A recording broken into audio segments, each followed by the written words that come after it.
एक बात इस सरकार को बोल रहा हूं, मेरा एक वोट आप छीन सकते हैं, आपको गद्दे से उतारने के लिए 10 वोट को मैं इन्फ्लुएंस। दोस्तों, एक ऐसी खबर लेकर आया हूं जिसने पूरे देश को झकझोर करके रख दिया है। एक ऐसी खबर जो बताती है कि इस सरकार की गिरती हुई साख अब किस स्तर पर पहुंच चुकी है। एक ऐसी खबर जो साफ इशारा कर रही है कि जब कोई सरकार अपने आलोचकों के मुंह पर ताला लगाने की कोशिश करती है, जब कोई सरकार अपने विरोधियों को मतदान के अधिकार से वंचित करने पर उतर आती है, तो समझ लीजिए कि उसकी उल्टी गिनती शुरू हो चुकी है। दोस्तों, जिस तरीके से पिछले कुछ दिनों में एक के बाद एक घटनाएं सामने आ रही हैं, जिस तरीके से मोदी जी लाल किले से हकलाते हुए, अटकते हुए, एक एक लाइन देख के पढ़ते हुए नजर आए, जिस तरीके से पंजाब में 120 से ज्यादा भाजपा नेताओं ने एक साथ इस्तीफा दे दिया, जिस तरीके से महबूबा मोहित्रा जैसी सांसद को रात के अंधेरे में सर्किट हाउस से निकालने की साजिश रची गई, जिस तरीके से बंगाल में ममता बनर्जी के बागी सांसद वापस घर लौटने की तैयारी पर हैं, और अब जिस तरीके से प्रकाश राज जैसे दिग्गज कलाकार का नाम वोटर लिस्ट से काट दिया गया है, ये सब बता रहा है कि मोदी जी का अब गद्दी से उतरने का ऐलान हो चुका है। और ये ऐलान किसी विपक्षी नेता ने नहीं, ये ऐलान इस देश की जागरूक जनता ने कर दिया है। तो चलिए दोस्तों, आज की इस बहुत ही महत्वपूर्ण खबर को शुरू से समझते हैं और आपको बताते हैं कि प्रकाश राज के साथ आखिर क्या हुआ, क्यों हुआ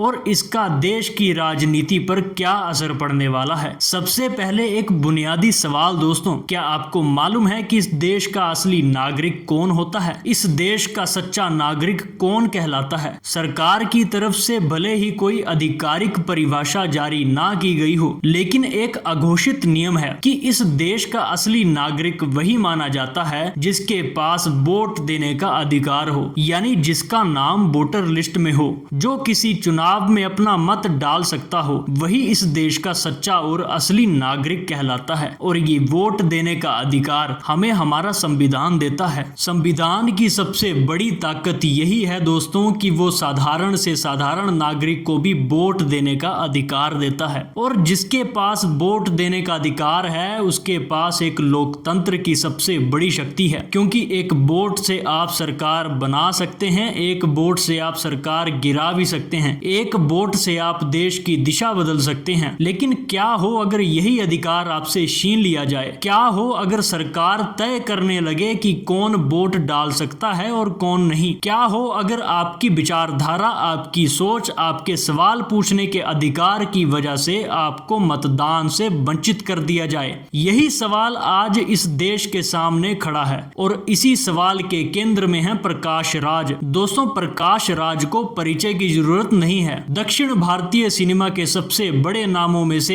एक हैं। हिंदी फिल्मों में भी उनके काम को सराहा गया है। लेकिन प्रकाश राज सिर्फ एक कलाकार नहीं है, वो एक बहुत ही प्रखर वक्ता हैं, एक जागरूक नागरिक हैं, एक ऐसे व्यक्ति हैं जो सरकार की गलत नीतियों का खुल करके विरोध करते हैं। जब देश में असहमति की आवाजों को दबाया जा रहा था, तब जंतर मंतर पर लोग अपने हक के लिए लड़ रहे थे। जब किसान आंदोलन चल रहा था, प्रकाश राज हर उस मंच पर मौजूद रहे। मोदी सरकार के कट्टर आलोचकों में उनकी गिनती होती है, और यही उनका सबसे बड़ा अपराध बन गया है, क्योंकि इस देश में आज सरकार से सवाल पूछना सबसे बड़ा गुनाह है। सरकार की आलोचना करना देशद्रोह है। सरकार की नीतियों का विरोध करना दिमागी नक्सली होने की निशानी है। और अब तो हद हो गई है। प्रकाश राज ने बहुत बड़ा खुलासा किया है, उनका नाम वोटर लिस्ट से काट दिया गया है। जी हाँ दोस्तों, वो प्रकाश राज जिन्होंने बेंगलुरु में 2019 में लोकसभा चुनाव भी लड़ा था, जो बेंगलुरु में ही पैदा हुए, जिन्होंने वहीं पढ़ाई की, वहीं कॉलेज किया, वहीं थिएटर किया, वहीं पूरी जिंदगी गुजारी, आज उन्हीं का नाम बेंगलुरु के विड्रॉल लिस्ट से गायब कर दिया गया है। अब जरा सोचिए दोस्तों, जिस व्यक्ति ने उसी निर्वाचन क्षेत्र से लोकसभा चुनाव लड़ा हो, जिसे पूरी दुनिया जानती हो, जो हर आधिकारिक दस्तावेज में उसी क्षेत्र का निवासी दर्ज हो, उसका नाम वोटर लिस्ट से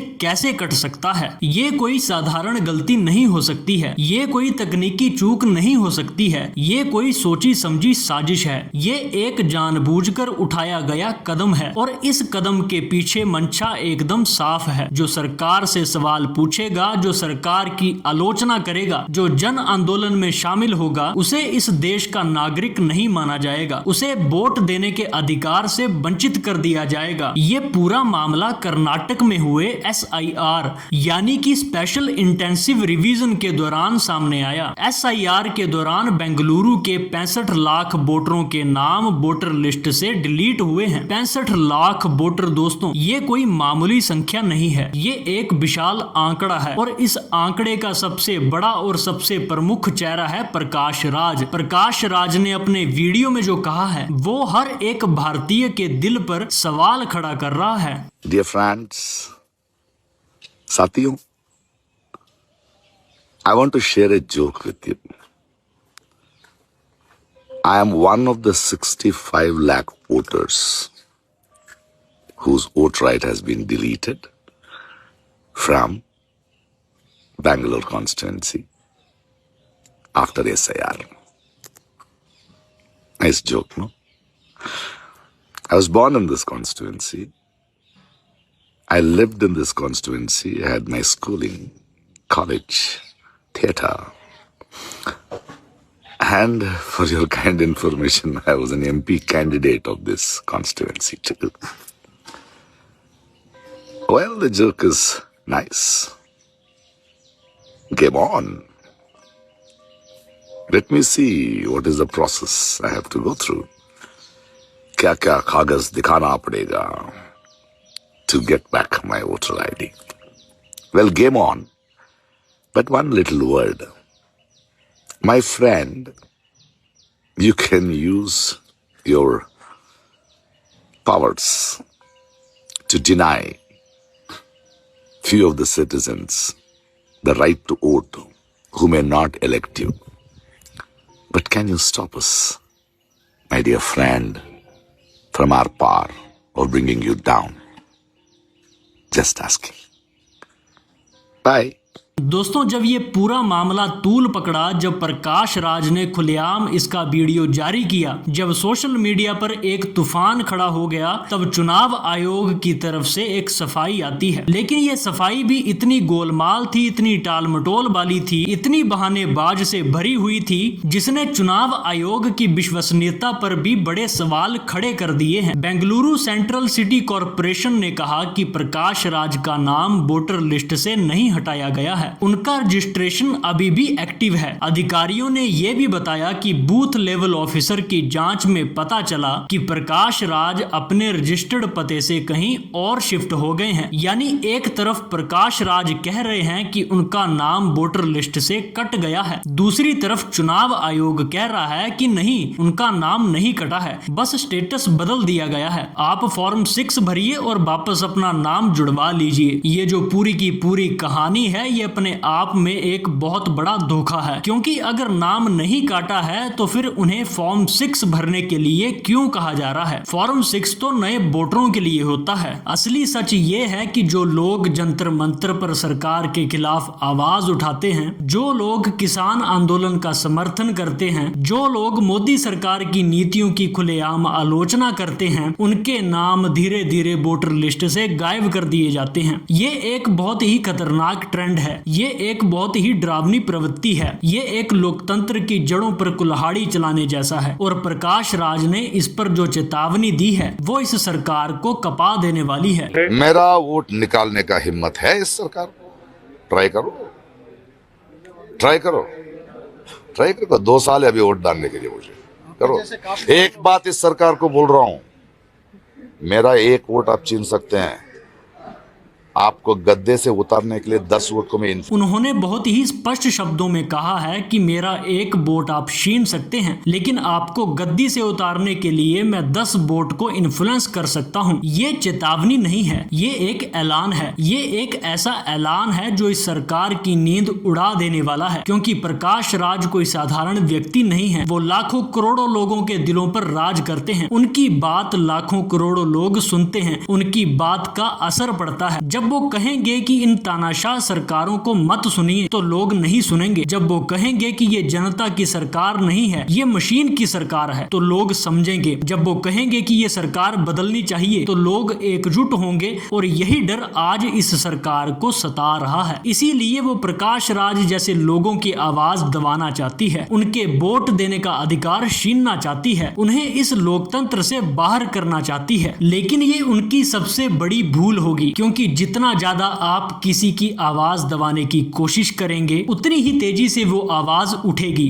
फैलेगी, गूंजेगी। एक और बात जो बहुत महत्वपूर्ण है दोस्तों, ये पहली बार नहीं हुआ है। SIR के दौरान गड़बड़ियां पहले भी सामने आ चुकी हैं, चाहे उत्तर प्रदेश हो, चाहे वो पश्चिम बंगाल हो या फिर कर्नाटक हो। हर जगह इस तरीके की गड़बड़ियां सामने आई हैं। हर जगह विपक्षी नेताओं के, आंदोलनकारियों के, सरकार के आलोचकों के नाम रहस्यमयी तरीकों से वोटर लिस्ट से गायब कर दिए गए हैं। और दूसरी तरफ वो लोग हैं जो शायद इस देश के नागरिक भी नहीं हैं, जिनकी पहचान संदिग्ध है, उनके नाम वोटर लिस्ट में जुड़ रहे हैं। ये पूरा खेल एक बहुत ही सोची समझी रणनीति का हिस्सा है। ये पूरा खेल आने वाले चुनाव में जीत हासिल करने के लिए रचा जा रहा है। SIR का मुद्दा सुप्रीम कोर्ट तक भी गया था। कई लोगों ने याचिका लगाई थी कि इसे रद्द किया जाए, लेकिन दुर्भाग्य से सुप्रीम कोर्ट ने इसे अभी तक असंवैधानिक करार नहीं दिया है। और यहाँ भी एक बहुत बड़ा सवाल खड़ा होता है, क्या हमारी न्यायपालिका अब वो भूमिका निभा पा रही है जो उसे निभानी चाहिए? क्या हमारी न्यायपालिका सरकार पर लगाम लगा रही है? क्या हमारी न्यायपालिका आम नागरिकों के अधिकार की रक्षा कर पा रही है? इन सवालों के जवाब आज बहुत ही निराशजनक हैं। लेकिन दोस्तों, उम्मीद अभी बाकी है। उम्मीद इसलिए बाकी है क्योंकि इस देश की जनता जाग रही है। उम्मीद इसलिए बाकी है क्योंकि लोग सवाल पूछ रहे हैं। उम्मीद इसलिए भी बाकी है क्योंकि प्रकाश राज जैसे लोग डट कर के खड़े हैं और झुकने से इनकार कर रहे हैं। चुनाव आयोग का असली काम क्या होता है दोस्तों? चुनाव आयोग का काम होता है फ्री एंड फेयर इलेक्शन कराना। चुनाव आयोग का काम होता है सुनिश्चित करना कि हर एक नागरिक बिना किसी डर के, बिना किसी दबाव के, बिना किसी भेदभाव के अपना वोट डाल सके। लेकिन आज चुनाव आयोग ये काम नहीं कर पा रहा है। ऐसा लग रहा है कि चुनाव आयोग सरकार के आगे पूरी तरह से घुटने टेक चुका है। जैसा सरकार चाहती है वैसा ही चुनाव आयोग करता है। जिसको सरकार वोट डालने देना चाहती है उसी को वोट देने का अधिकार मिलता है, बाकियों का नाम काट दिया जाता है। ये लोकतंत्र नहीं है दोस्तों, ये लोकतंत्र का मजाक है। ये वो व्यवस्था नहीं है जिसकी कल्पना डॉक्टर भीमराव अंबेडकर ने की थी। ये वो व्यवस्था नहीं है जिसके लिए हमारे स्वतंत्र सेनानियों ने अपनी जान दी थी। ये वो व्यवस्था नहीं है जिसका सपना महात्मा गांधी ने देखा था। ये एक ऐसी व्यवस्था बनाई जा रही है जहां सरकार खुद तय करती है कि कौन वोट डाल सकता है और कौन नहीं, और ये बहुत ही खतरनाक है। लेकिन दोस्तों, जैसा कि प्रकाश राज ने कहा, इस सरकार की उल्टी गिनती अब शुरू हो चुकी है। जनता सब कुछ देख रही है, सब कुछ समझ रही है और सब कुछ याद रख रही है। PM मोदी लाल किले से बोल रहे थे कि विपक्ष जाति,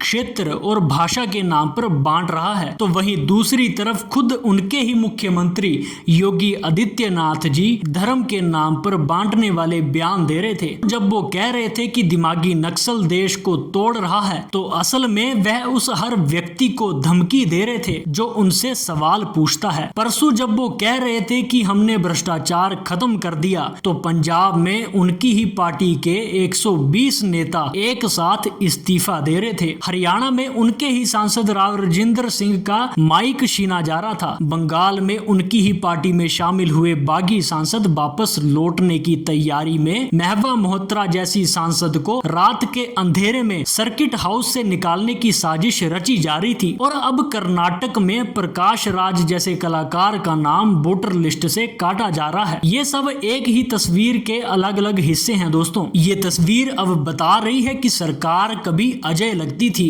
वो अब बुरी तरह डगमगा रही है। जो सरकार कभी अपने चरम पर पर थी वह अब पतन की ओर बढ़ रही है। जो सरकार कभी हर जगह जीत के झंडे लहरा रही थी, अब हर जगह हार का सामना कर रही है और यही डर उन्हें बौखलाहट पर मजबूर कर रहा है। यही डर उन्हें इस तरह के हथकंडे अपनाने पर मजबूर कर रहा है। यही डर उन्हें प्रकाश राज जैसे लोगों की आवाज दबाने पर मजबूर कर रहा है। लेकिन ये याद रखिए दोस्तों, जब सत्ता का सूरज ढलने लगता है तो वह जितनी ज्यादा क्रूरता करती है उतनी ही तेजी से गिरती है। जब सत्ता का अहंकार अपने शिखर पर होता है तो उसका पतन उतना ही जोरदार होता है और ये पतन अब बहुत करीब आ चुका है। प्रकाश राज ने बिल्कुल सही कहा कि उनका एक वोट छीना जा सकता है, लेकिन वो 10 वोट इन्फ्लुएंस करेंगे और ये गुणा भाग बहुत खतरनाक है। अगर देश के हर एक जागरूक नागरिक ने ये ठान लिया कि वो 10-10 लोगों को इस सरकार के खिलाफ जागरूक करेगा तो 2029 के चुनाव इस सरकार के लिए एक बुरा सपना बन जाएगा और ये सपना बनने का काम प्रकाश राज ने आज शुरू